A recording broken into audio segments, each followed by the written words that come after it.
Welcome back.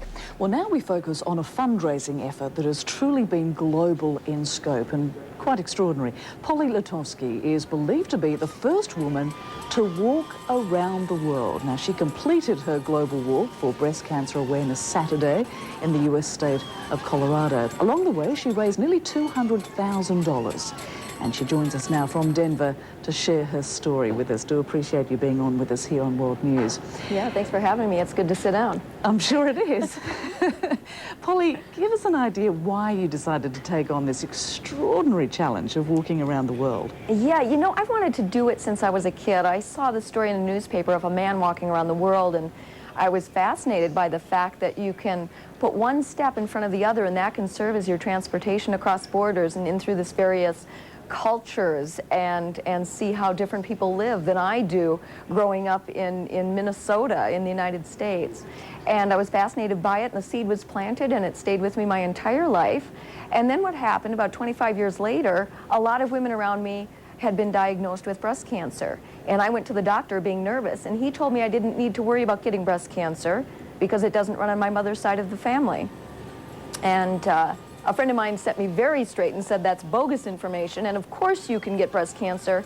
Every woman is at risk for getting breast cancer, and 80% of women diagnosed with breast cancer have no known risk factors at all. So the bottom line is we don't know what causes breast cancer. We have a few little niggly bits of ideas of what causes breast cancer, but we just don't know.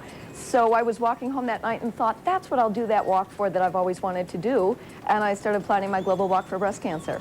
So it hasn't touched you personally, but certainly through friends and family, you've known many people who have been touched by this disease. Yes, originally, and then of course I left on the walk and met people all along the way, really since day one. It's amazing how you pull into a rest area or stop at a truck stop or a waitress at a restaurant or climbing up over a mountain. Everyone you meet has been touched by breast cancer, whether that be personal or very close to them, a mother, a sister, an aunt, a daughter. Everywhere I went, it's really in every nook and cranny of the world. And we hear these myths like Asians don't get breast cancer, for example. Of course Asians get breast cancer. We hear that you don't get breast cancer under the age of 40. Of course you do. The majority of women I met on the road, probably because they're a little more vocal about it and have become the louder advocates about it, but the majority of people that I met on the road were under the age of 40 when they were originally diagnosed. Now, apart from raising the $200,000 and, of course, awareness for breast cancer for women and for men, because it mustn't be forgotten that, of course, this touches men too, but it's not talked about as much. But what were some of your other aims?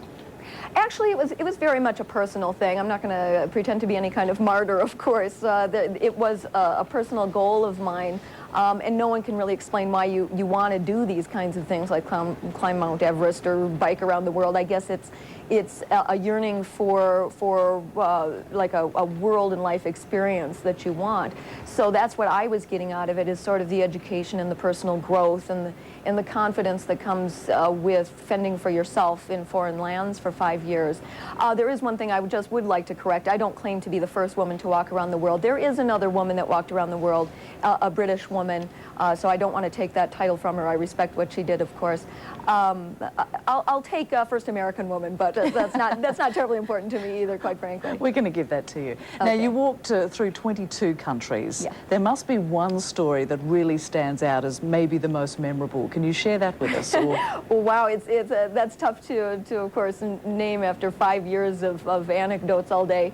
But, you know, I remember this day walking in northern Australia, and this woman started yelling my name, and I turned around, and there was an 80-year-old woman running after me, and she said, Polly, I have to tell you that I had breast cancer 40 years ago, and I just want to prove to you that you can survive breast cancer well into your 80s, and even then I had a wonderful doctor, and you just got to take a look at these. And she lifted her shirt up and showed me these wonderful breasts she had, and of course that was in the middle of the highway, so... I didn't know whether to look or not look. You know, I didn't want to offend her. So. In Northern Australia, luckily, there wouldn't have been a lot of cars around. That's right. But certainly a great and inspiring story. Do appreciate you talking with us. Polly-CNN.flv, the first, certainly American woman to walk around the world. Thanks for being with us. Thanks, Rosemary. All right, the international weather forecast is coming up next. Stay with us for that.